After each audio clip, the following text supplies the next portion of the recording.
స్తోత్రం చేయుచున్నాము.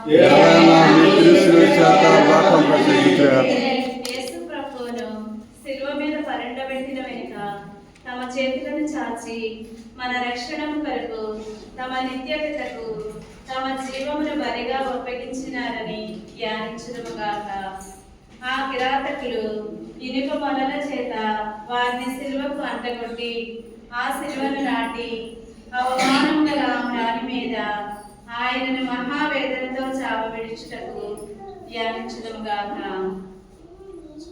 నా రక్షకుడైన యేసువా, నా హృదయమును మీ తిరుపాదములకు అంటగొట్టి అది ఇంకా ఎన్నటికీ మేము విడవకుండా ఉండుటకు నిరంతరము మీ పాదములను కాచుకొని ఉన్న చేయండి. నాకన్నా అధికముగా మిమ్మల్ని ప్రేమించుచున్నాను. మీకు ద్రోహము చేస్తున్నందుకు నిండు మనసుతో దుఃఖపడుచున్నాను. ఆమేన్.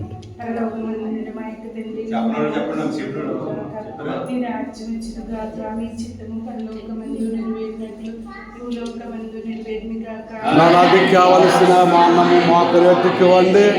మా యొద్ద పడివారు మేము మనిషి మా అప్పులను మీరు మన్నించండి. మమ్ము స్వాహేందు ప్రవేశపడక కీడలు శిక్షండి. ఆమేన్.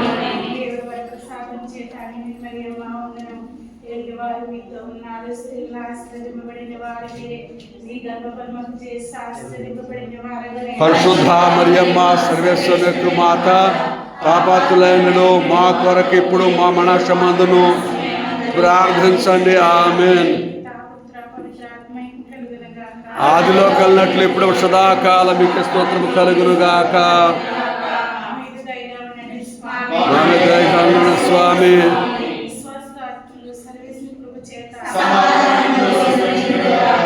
నే